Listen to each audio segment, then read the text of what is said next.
d'accélérer certaines réformes importantes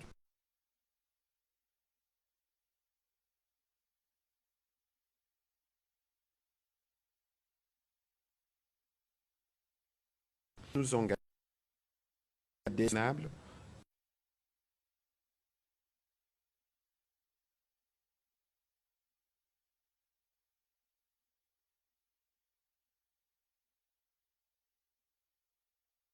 de la confiance que le peuple place dans les institutions de la République. C'est à ces prix que les réformes engagées pourront produire les effets attendus sur la croissance, l'emploi et l'amélioration de conditions de vie. Dès lors, il a instruit le gouvernement d'accélérer l'exécution de l'agenda législatif et de veiller à ce que les projets de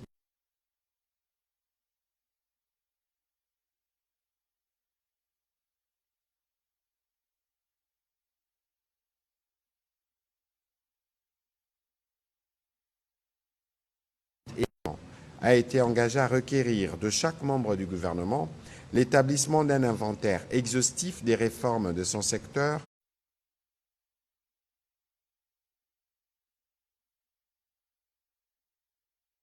celle-ci demeure en attente des décrets ou d'arrêtés d'application. Le deuxième point de la communication du président de la République a porté sur la nécessité d'organiser une captation maximale des revenus miniers. Le président de la République est déterminé à œuvrer pour permettre aux finances publiques de tirer pleinement profit des performances élevées des exportations minières et aux réserves de change, de consolider notre souveraineté monétaire. Des efforts significatifs pour renforcer la gouvernance de ces secteurs stratégiques ont fait en sorte que notre pays a atteint des niveaux historiques de production, avec 3 100 234 tonnes de cuivre et environ 220 000 tonnes de cobalt exportées en 2024. Et en 2025, l'exportation a poursuivi sa progression pour atteindre 3 403 006 tonnes de cuivre. Si la problématique ne réside pas dans la production, elle est dans la faiblesse de la chaîne des captations des revenus de l'exportation jusqu'à l'encaissement public. Face à cette situation, le président de la République a rappelé avoir déjà souligné l'exigence d'un contrôle systématique des actifs miniers de l'État, ainsi que la nécessité de clarifier sa représentation effective dans les joint ventures. L'opacité qui y prévaut freine la mobilisation maximale des recettes et compromet notre souveraineté sur nos ressources naturelles. Il a observé en outre que le non-rapatriement d'une partie des devises minières, conjugué aux fuites des capitaux via l'importation frauduleuse, demeure une vulnérabilité majeure. La réponse de l'État doit être ferme, réaliste, traçable et techniquement applicable. Sous la coordination de la Première ministre, il a instruit le vice-premier ministre, ministre de Transport, le vice-premier ministre, ministre de l'Économie nationale, le vice-premier ministre, ministre du Budget, les ministres des Finances, celui du Commerce extérieur, des Mines, du Portefeuille, l'Inspection générale des Finances, l'AGECAMIN, avec le concours de son cabinet, de mettre en œuvre les orientations suivantes. Lancer dans un délai de 30 jours un audit exhaustif et nominatif portant d'une part sur les respects des obligations de rapatriement des recettes d'exportation et d'autre part d'obtenir un rapport sur la gouvernance des joint ventures et des actifs miniers de l'État. Cet audit devra identifier les manquements, évaluer les recettes non perçues et proposer des mesures de redressement. Il s'inscrit dans le prolongement de ces instructions issues du Conseil des ministres du 19 novembre 2021 et du 30 mai 2025. Parachever l'interconnexion obligatoire entre toutes les administrations et services intervenant dans la chaîne minière, notamment le GEFREM, l'OCC, la DGDA, la Banque centrale du Congo et les banques commerciales concernées. Aucune opération d'exportation ou d'importation ne devra désormais échapper à une chaîne intégrée de traçabilité permettant de suivre un même flux depuis les bordereaux logistiques jusqu'au paiement des droits, au rapatriement des devises et à l'encaissement effectif des recettes publiques. Les résultats de première réflexion sur ces sujets devront être présentés au plus tard le 15 juin prochain. Le troisième point de la communication du président de la République a porté sur la nécessité de renforcer la gouvernance minière, la lutte contre la fraude minière et l'exploitation illicite des minerais. Le président de la République est revenu avec la plus grande fermeté sur la nécessité de renforcer la gouvernance de notre secteur extractif et de mettre un terme définitif aux pratiques qui en compromettent gravement les retombées au profit de la nation. Il a été saisi des informations concordantes faisant état du développement préoccupant d'une exploitation minière anarchique et cavalière dans certaines parties du territoire national, notamment dans les territoires de Aarau et des Mahagui en province de l'Ituri, ainsi que dans les provinces du Bas-Zuélé et du Maniema, menées en marge de tout cadre légal et réglementaire. Ces activités se caractérisent par des atteintes graves et inacceptables à la dignité humaine, à l'environnement et à l'autorité de l'État, notamment la profanation des sépultures avec exhumation des restes humains, la destruction des terres agricoles, la pollution des nappes aquifères par l'usage de substances toxiques telles que des cyanures, ainsi que des traitements dégradants et des arrestations arbitraires visant autorités coutumières et citoyens dénonciateurs. Au-delà de ces violations, il s'agit d'une véritable spoliation organisée de nos ressources naturelles, opérée à grande échelle au moyen d'engins lourds pour l'extraction de l'or et d'autres minerais stratégiques pour des valeurs se chiffrant en milliards de dollars annuels, sans bénéfice pour les trésors publics ni pour les communautés locales.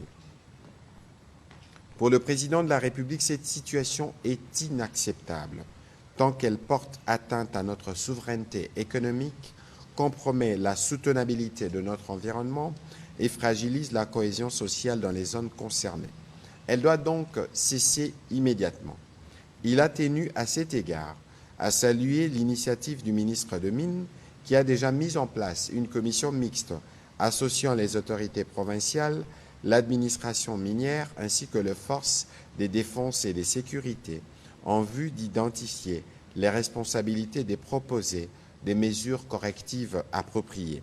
Afin de renforcer cette dynamique et d'assurer une réponse à la hauteur des enjeux, le président de la République a instruit le vice-premier ministre, ministre de l'Intérieur, le vice-premier ministre, ministre de la Défense, le ministre d'État, ministre de la Justice et garde-sceaux, la ministre de l'Environnement, de se joindre pleinement aux efforts du ministre de Mines en vue de la mise en place d'un dispositif opérationnel et coercitif de lutte contre l'exploitation minière illicite.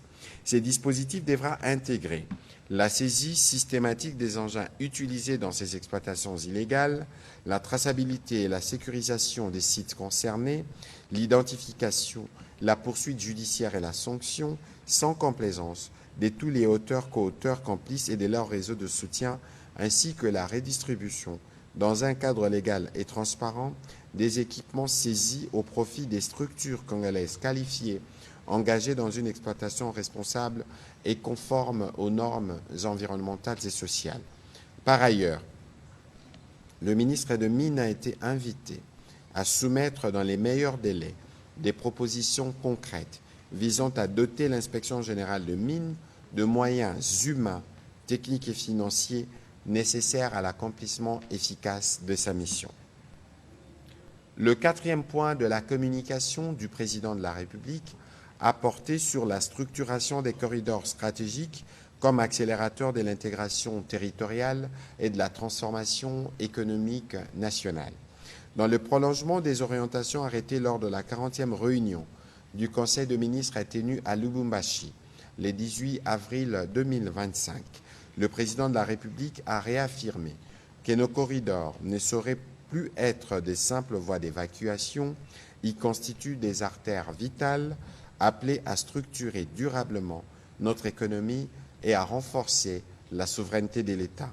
À ce titre, il a rappelé que notre pays, au cœur du continent, est entouré de 9 voisins a vocation d'être un hub d'échanges interafricains, conciliant fluidité des flux et intégration équilibrée de ces provinces. Ces corridors doivent former l'ossature de notre politique d'aménagement du territoire et les socles de notre transformation économique. Plusieurs axes structurants s'imposent. Les corridors ouest Banana-Boma-Matadi-Kinshasa, adossés au port en eau profonde de Banana, constituent une ouverture stratégique directe sur l'Atlantique et un impératif de souveraineté économique appelant à une modernisation rapide de ses liaisons routières et ferroviaires. Les corridors sud d'Ilebo à Lubumbashi, connectés à l'axe d'Ilelo-Sakania, restent essentiels à la desserte minière malgré un besoin urgent de réhabilitation. Enfin, le corridor de Lobito, interconnecté au réseau ferroviaire angolais, offre une alternative compétitive pour l'exportation de minerais et exige une mise en œuvre accélérée.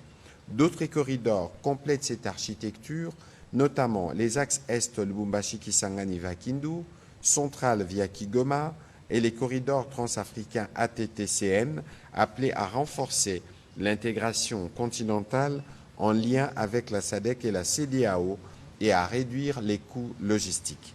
Dans ces dispositifs, les corridors de Lobito ne prend tout son sens que dans une approche systématique articulée autour des RN39, RN7 et RN8, la première comme colonne vertébrale minière, la deuxième comme axe de connexion nord-sud des bassins agricoles et la troisième comme vecteur d'intégration des zones forestières et agricoles de l'Ouest.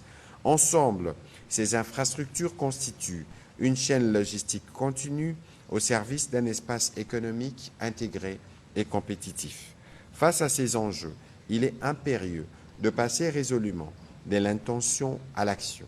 C'est ainsi que le président de la République a instruit le vice-premier ministre, ministre de Transport, les ministres d'État, ministres de l'Industrie ad interim, avec le concours de son cabinet, de superviser étroitement la Direction générale des corridors et des développements industriels afin de s'assurer de la coordination, du suivi et de l'évaluation des 10 corridors dans une logique de performance et de redevabilité. Ils devront garantir l'articulation effective entre les corridors et les infrastructures portuaires, aéroportuaires et logistiques. Le ministre des Finances conseillera sur la structuration des mécanismes de financement innovants, notamment par des partenariats publics-privés robustes, en particulier pour les corridors de Banana. Les ministres des Infrastructures et Travaux publics s'appliquera à accélérer les études et d'engager sans délai les travaux prioritaires sur les axes critiques, notamment les routes nationales 39, 7 et 8, et les ministres de l'Aménagement du territoire s'emploiera à élaborer un schéma directeur assurant la cohérence spatiale et l'intégration des corridors dans une vision nationale unifiée. Dans la suite de la communication du président de la République, la première ministre chef du gouvernement est revenue sur la participation de la République démocratique du Congo aux assemblées des printemps du groupe de la Banque mondiale et du Fonds monétaire international. Elle a conduit à Washington, aux États-Unis, du 13 au 18 avril 2026, la délégation congolaise qui comprenait entre autres le ministre des Finances, la ministre du Portefeuille, les vice-ministres du Budget et d'autres experts du gouvernement. Cette mission s'inscrivait dans le cadre du renforcement de la diplomatie économique de notre pays, avec pour objectif de mobiliser des financements en appui aux priorités nationales et de positionner notre pays comme un acteur stratégique de développement. Les échanges ont permis de consolider les partenariats, notamment dans les secteurs de l'eau, où, à la faveur de sa participation au Side Event Water Forward, l'Italie a marqué son engagement à mobiliser un financement de 100 millions de dollars américains en appui à un programme en cours avec la Banque mondiale. Aussi, une attention particulière a été accordée au corridor de Lobito, appelant à la mobilisation d'investissements estimés entre 4,5 et 5 milliards de dollars américains, avec un potentiel d'augmentation du trafic jusqu'à 150%. S'agissant des appuis budgétaires, des progrès ont été enregistrés tout en nécessitant un réaménagement du calendrier pour finaliser certaines réformes structurantes. À cet effet, un passage au conseil d'administration du FMI en octobre 2026 a été retenu en accord avec les fonds. Par ailleurs, la République démocratique du Congo pourra bénéficier d'un accompagnement technique des experts de Bretton Woods pour appuyer la réforme de la politique salariale. En outre, conformément aux orientations arrêtées avec nos partenaires, la coordination intersectorielle sera assurée par la primature afin d'assurer un suivi des engagements pris avec les partenaires de la Banque mondiale et du FMI. Dans ces cadres, une réunion sera convoquée dans les tout prochains jours avec le ministère des Finances en vue d'assurer une mise en œuvre diligente et coordonnée des 10 engagements. D'autre part, dans le cadre de l'amélioration du climat des affaires, la Première ministre a demandé au ministre d'État, ministre du Plan, de lui faire le point d'ici 15 jours sur les réformes y afférentes et de renforcer la coordination des actions de toutes les parties impliquées dans ces processus en vue de permettre la mobilisation des financements nécessaires à la mise en œuvre des projets structurants. Au deuxième chapitre du Conseil de ministres de ce jour, relatif aux points d'information, le vice-premier ministre, ministre de l'Intérieur, a présenté au Conseil le rapport sur l'État et l'administration du territoire national. Au cours de la semaine qui s'achève, l'état d'esprit de la population a été marqué notamment par la tension sur la participation du président de la République, chef de l'État, au forum d'Antalya en Turquie, indiquant sa détermination à ramener la paix et la sécurité à travers le combat diplomatique. La velléité de relance de tensions entre les institutions provinciales, essentiellement dans les provinces de l'Équateur et du Sud Kivu. Au plan politique, il a indiqué qu'un nouveau gouverneur et vice-gouverneur de la province de Sankuru ont été proclamés élus provisoirement par la CENI à l'issue de l'élection au sein de l'Assemblée provinciale le 15 avril dernier. À l'Équateur, le président de l'Assemblée provinciale a été déchu au cours d'une plénière organisée en date du 20 avril dernier. Au sujet de la lutte contre la criminalité, le Conseil a été informé de l'audience foraine du tribunal militaire de garnison de la Gombe qui s'est tenue les jeudis 23 avril 2026 dans la commune de Warumbu, au cours de laquelle ont comparu les présumés criminels auteurs du braquage du 9 avril 2026 à Kinshasa. En vue de relancer le centre des appels d'urgence de la police nationale congolaise, il a été évoqué la mise à disposition et la remise officielle, mercredi 22 avril 2026, de 3 numéros verts afin de renforcer le traditionnel numéro 112. Ces dispositifs de proximité attendent d'être activés de manière conséquente pour son opérationnalisation urgente. Par ailleurs, le vice-premier ministre a donné suite à la décision prise lors de la 17e réunion du Conseil de ministres du 11 octobre 2024 sur la problématique de l'identification des éleveurs mororaux. Le rapport présenté détaille les activités menées, les décisions administratives pour faciliter le travail préliminaire, les préalables ainsi qu'un avant-projet de loi portant code du pastoralisme et des transhumances frontalières en République démocratique du Congo pour combler le vide légal. Après avoir passé en revue les quelques cas de sinistres et catastrophes déplorés, à travers certaines provinces rassurant des mesures prises pour y faire face, il a terminé par brosser la situation aux frontières. Toujours sur ces points sécuritaires, il a été complété par le vice-premier ministre, ministre de la Défense nationale, qui a quant à lui brossé la situation opérationnelle et sécuritaire en revenant spécifiquement sur la situation dans les provinces du Nord Kivu, du Sud Kivu, de l'Ituri, ainsi que dans la périphérie de la ville-province de Kinshasa. Il a rassuré que les forces armées poursuivent avec leur détermination leur mission de défendre la patrie et nos populations contre les attaques coordonnées de la coalition RDF-M23 sur tous les fronts. Suite aux pertes considérables subies au cours des derniers affrontements, la coalition ennemie procède au renforcement de ses troupes par les recrutements forcés des mineurs dans plusieurs agglomérations sous son occupation. De l'autre côté, les attaques terroristes ADF-ISCAP dans leur extension dans le Haut-Touélé et la Chopo ont été systématiquement repoussés grâce au renforcement des phares d'essai en hommes et en matériel dans les triangles compris entre les territoires de Mambasa en Ituri, Wamba dans le Haut-Touélé et Bafasende dans la Chopo. En ce qui concerne le mouvement insurrectionnel Bakata Katanga et ses alliés, l'opération de leur neutralisation se poursuit normalement dans l'espace Grand Katanga, nonobstant leurs attaques isolées contre les positions de nos forces. Un point a été également fait sur l'évolution de la situation sécuritaire dans les triangles de Congo central, ville de Kinshasa et Grand Bandundu. Le ministre est délégué aux anciens combattants qui suit spécifiquement cette question a fait les points sur les avancées enregistrées.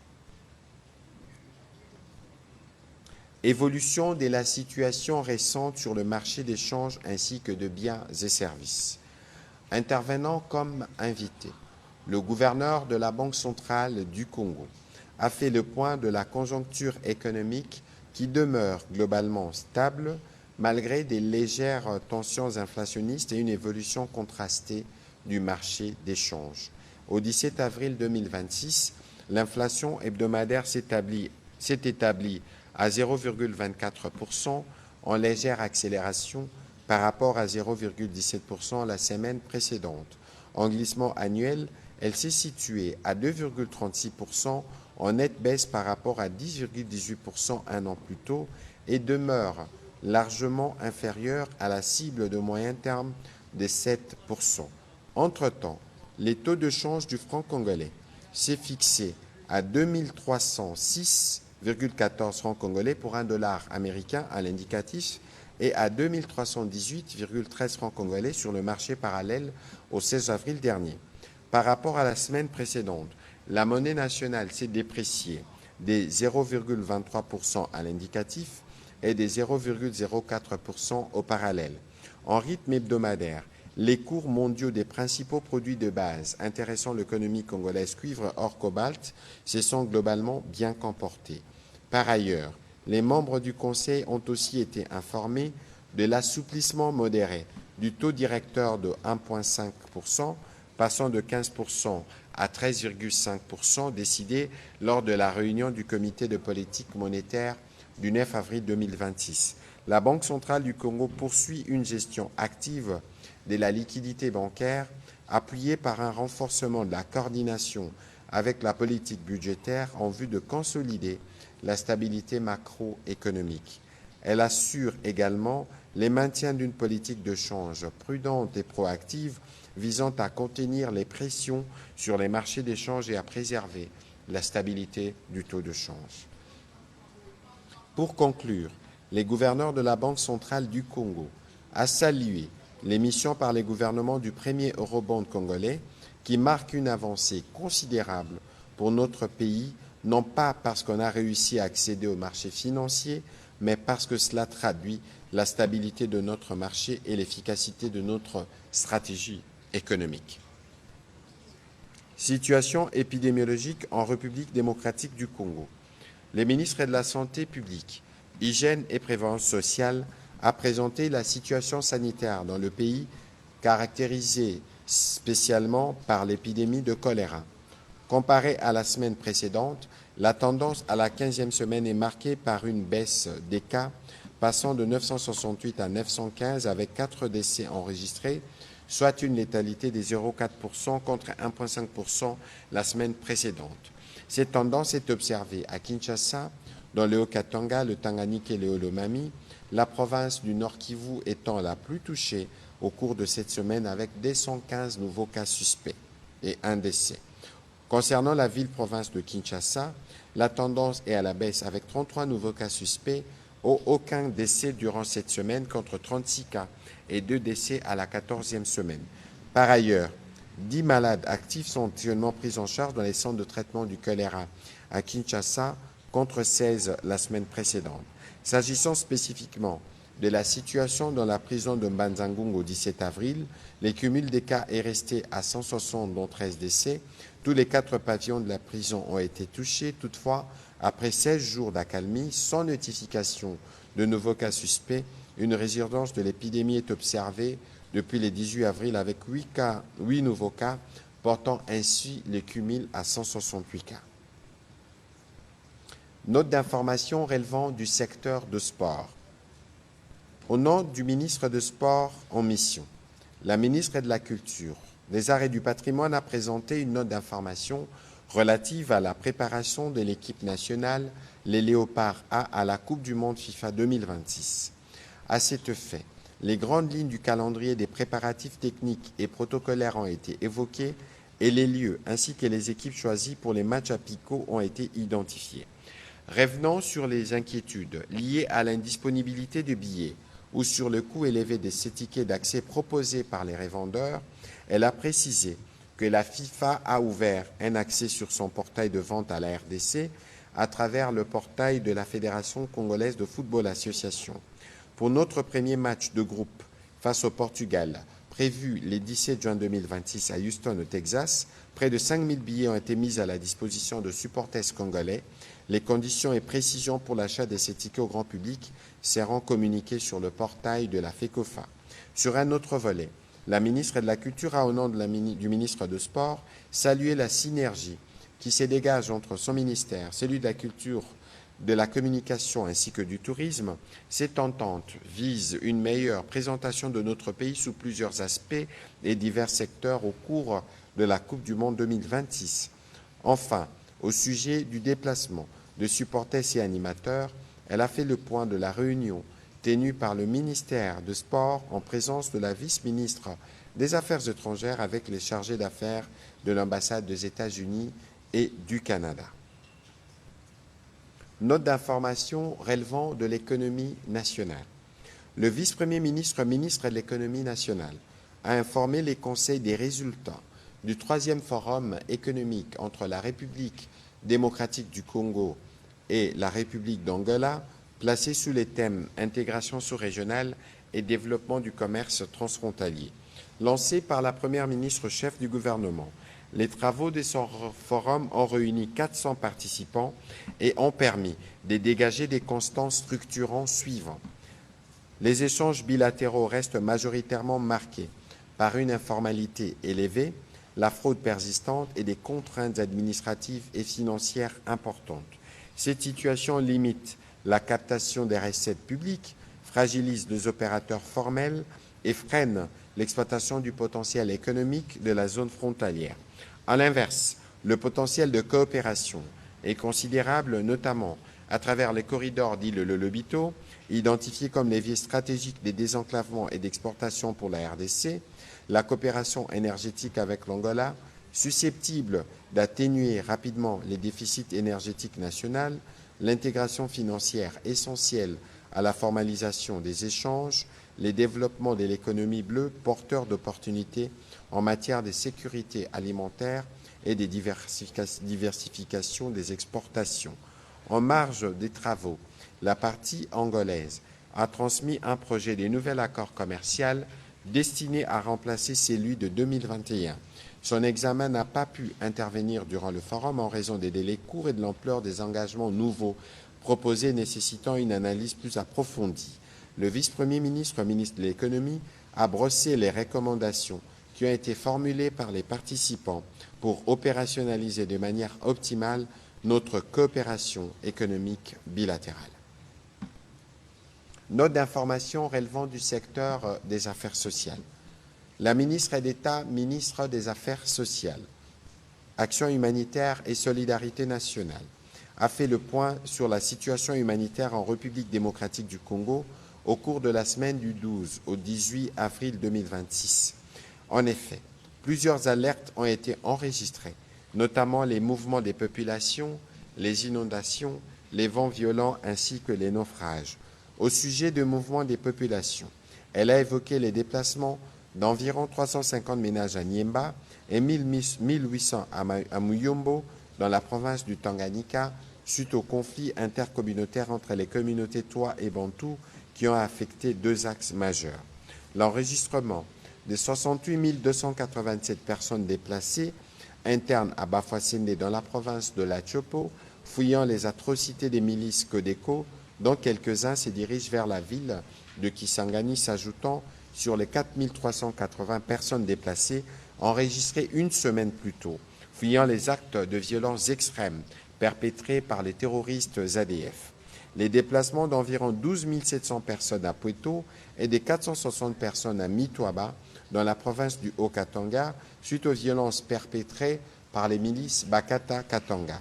Par ailleurs, 205 ménages ont été enregistrés à Lubumbashi, fouillant les exactions des forces négatives des agresseurs rwandais et leurs supplétifs de l'AFC M23 opérant dans les provinces du Nord Kivu et du Sud Kivu. En ce qui concerne les inondations, il a fait état de la destruction de nombreux champs de culture vivrière et de plusieurs habitations endommagées dans les territoires de Sangui en province de la Chopo. S'agissant de vents violents, ceux-ci ont affecté les localités Nkosso 1 et Nkosso 2 dans la province de l'Équateur, laissant 522 familles sans abri, 4 écoles primaires, une école secondaire, 3 églises et un centre de santé ont été détruits. Quant aux naufrages, plusieurs accidents fluviaux ont été enregistrés, notamment dans les provinces du Kassai et du Tanganyika. L'accident intervenu dans la rivière Louvois a fait 17 morts, 4 rescapés et plusieurs disparus, et celui d'une pirogue motorisée entre les villages Libundui et Mutakuya dans la province du Tanganyika a causé 36 décès confirmés et 56 rescapés. La ministre d'État, ministre des Affaires sociales, a terminé son intervention en évoquant les mesures arrêtées par le gouvernement en vue de répondre à ces urgences humanitaires. Note d'information relevant du secteur de l'éducation nationale. La ministre d'État, ministre de l'Éducation nationale, a informé le Conseil de l'organisation du segment politique de haut niveau sur les financements durables de l'éducation et de la formation du 28 au 30 mai 2026 à Kinshasa.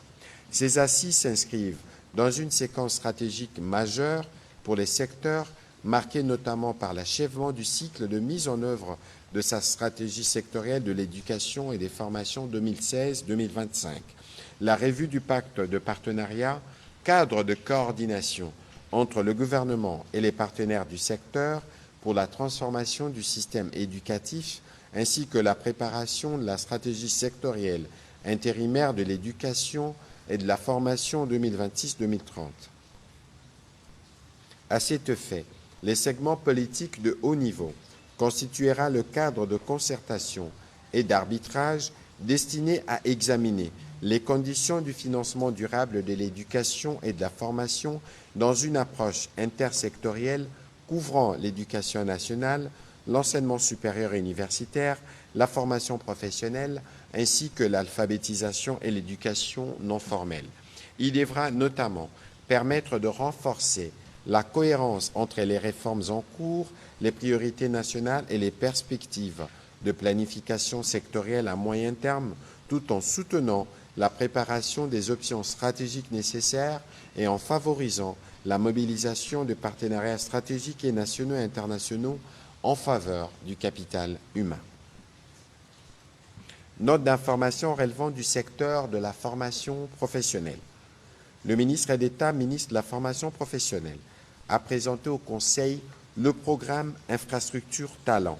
Il a souligné que les 10 programmes visent à développer les compétences spécifiques dans les domaines particuliers des infrastructures de transport où la main-d'œuvre qualifiée est en pleine décadence pour le développement économique et surtout dans la protection des investissements importants.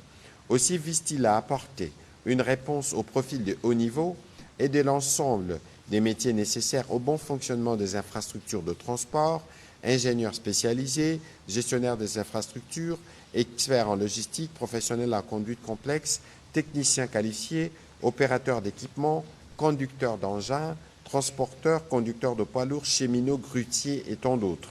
Les programmes reposent sur une architecture intégrée, articulée autour de 4 sous-programmes correspondant aux principaux segments du système de transport national, à savoir Port Talent dédié aux métiers du secteur portuaire et de la logistique maritime, Rail Talent consacré au développement des compétences dans les secteurs ferroviaires, Road Talent orienté vers les métiers des infrastructures routières, Airport Talent organisé sur les compétences aéroportuaires et aéronautiques. Le programme fondé sur une pédagogie orientée vers l'employabilité sera déployé sur une période de 2 ans avec 2 cohortes successives comprenant les segments visés des bénéficiaires. L'accompagnement du gouvernement a été sollicité et obtenu à cet effet. Note d'information relevant du secteur de la communication et des médias. Le ministre de la Communication et Médias a informé le Conseil de la célébration de la 33e journée mondiale de la liberté de la presse sous le thème « Façonner un avenir de paix ».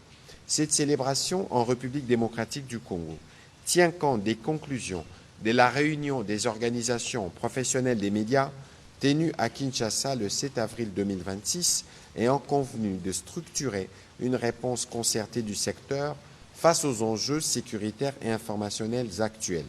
Elle s'inscrit également dans les prolongements de la réunion technique du 14 avril 2026 ayant associé les conseils supérieurs de l'audiovisuel et de la communication ainsi que les services de la présidence, au cours de laquelle a été adopté les formats d'activité proposés par les organisations professionnelles de médias en vue d'une organisation concertée et inclusive. Ainsi, la première phase de cette journée sera consacrée au Forum sur l'engagement des médias pour la paix et la cohésion nationale. Elle aura pour finalité l'adoption et la signature par les professionnels des médias d'un acte d'engagement pour un journalisme responsable en période de guerre, orienté vers la paix, la cohésion nationale et la défense de la vérité. Cela permettra la réaffirmation de principes éthiques, déontologiques et patriotiques qui encadrent l'exercice du métier de journalisme en période de conflit et de guerre informationnelle. La deuxième phase constituera en la célébration de la journée officielle proprement dite qui sera faite le 4 mai 2026 et non le 3 mai tombant un dimanche et sera marquée notamment par la présentation de la situation de la sécurité des journalistes dans l'Est du pays, l'état des lieux de la mise en œuvre des recommandations issues des États généraux de la communication des médias de janvier 2022, la présentation solennelle de l'acte d'engagement de journalistes dans les cas du front médiatique et la décoration par la chancellerie des ordres nationaux des journalistes ayant rendu d'éminents services à la nation. Le point crucial de cette célébration sera marqué par une organisation avec la présence du président de la République, chef de l'État. Note d'information relevant du secteur du tourisme. Le ministre du Tourisme a présenté au Conseil la note sur l'organisation de l'ambassade mobile éphémère du tourisme sportif et culturel de la République démocratique du Congo pendant la Coupe du monde de football. Il s'agit d'un dispositif itinérant et multifonctionnel qui accompagnera la participation de notre équipe à travers une présence structurée et visible dans les villes hôtes où un quartier général sera établi. Il aura pour mission principale de servir de point de rencontre pour les supporters congolais et promouvoir les potentialités touristiques, culturelles et économiques de la RDC, offrir une vitrine du savoir-faire national, assurer un centre d'information et d'assistance consulaire pour les ressortissants. Ainsi, au-delà de l'aspect sportif, ces projets s'inscrivent dans une stratégie globale d'influence visant à mobiliser le sport comme levier de diplomatie culturelle, économique et sociale. Il permettra aussi de renforcer les liens avec la diaspora et les communautés locales tout en générant des retombées durables en termes d'image, d'investissement et de cohésion nationale. Dernière note d'information présentée au Conseil des ministres de ce jour, la ministre de la Culture, Arts et Patrimoine a présenté au Conseil la note d'information relative à la déclaration historique du 17 mars 2026 de la 24e session de l'Assemblée générale des Nations unies sur la qualification de la traite et de l'esclavage racialisé des Africains en crimes graves contre l'humanité et les mesures de restitution des restes humains. Concernant notre pays, cette déclaration vient renforcer les efforts en cours en vue de la restitution et du rapatriement des restes humains des Congolais conservés depuis l'époque coloniale, notamment au Muséum de l'Institut royal de sciences naturelles de Bruxelles, à l'Université de Genève en Suisse, où ces squelettes Mbouti ont été identifiés, et aux USA, où les restes d'Ota Benga, pygmées d'origine congolaise, exposés aux eaux de New York au début du XXe siècle, en font des cas emblématiques. la problématique de la restitution de ces dépouilles humaines dépasse les seuls cadres scientifiques ou patrimoniaux.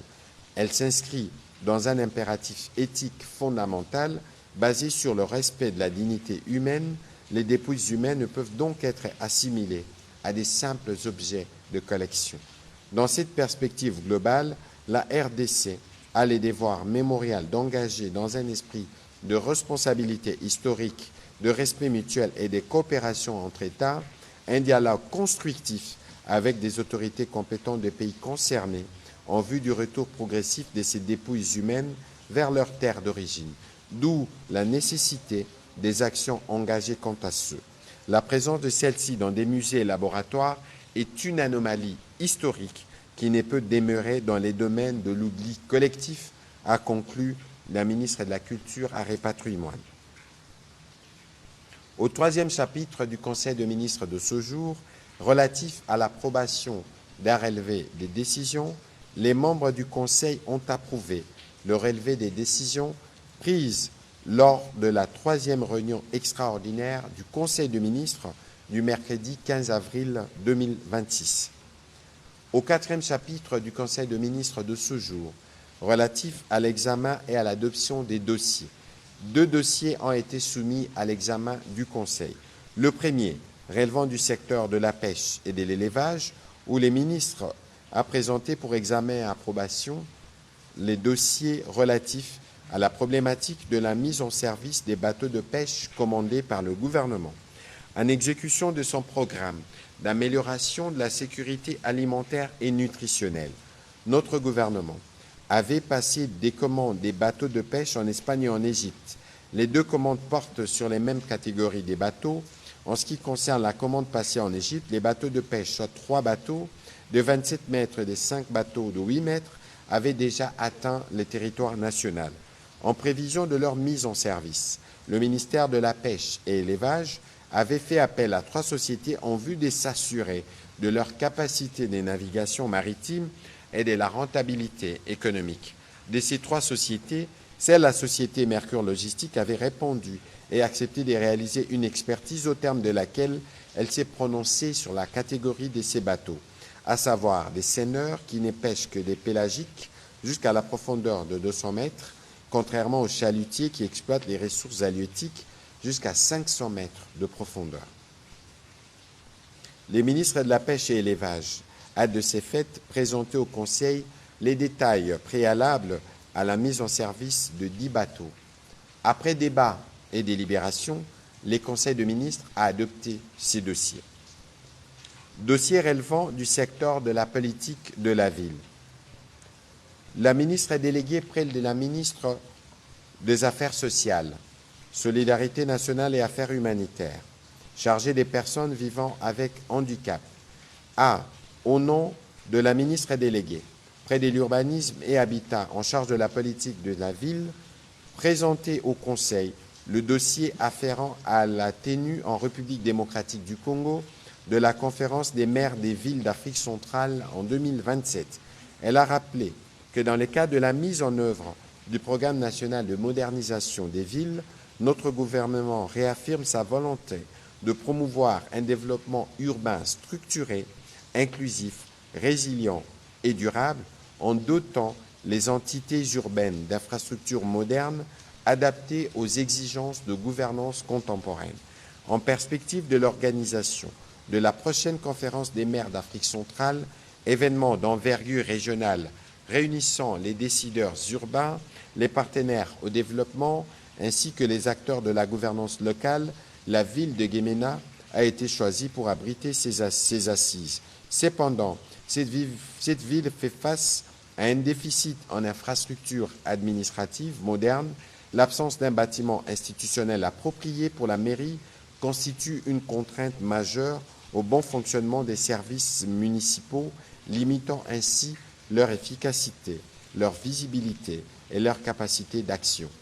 Pour recevoir ces assises, Guémena se doit de renforcer ses capacités d'accueil.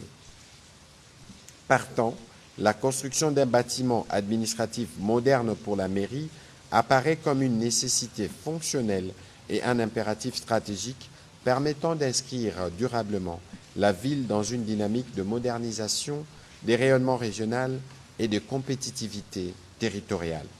Après débat et délibération, le Conseil de ministres a aussi adopté ces dossiers. Au dernier chapitre du Conseil de ministres de ce jour, relatif à l'examen et à l'adoption d'un texte, au nom du ministre d'État, ministre de la Justice en mission, les ministres d'État, ministres de la formation professionnelle, a soumis au Conseil pour examen et adoption le projet de loi portant autorisation de la prorogation de l'état de siège dans les provinces de l'Ituri et du Nord Kivu pour une période de 15 jours prenant cours les 17 mai 2026. Après débat et délibération, ces projets de loi a été aussi adopté. Commencé à 15h22, la réunion du Conseil de ministres a pris fin à 19h07. Je vous remercie.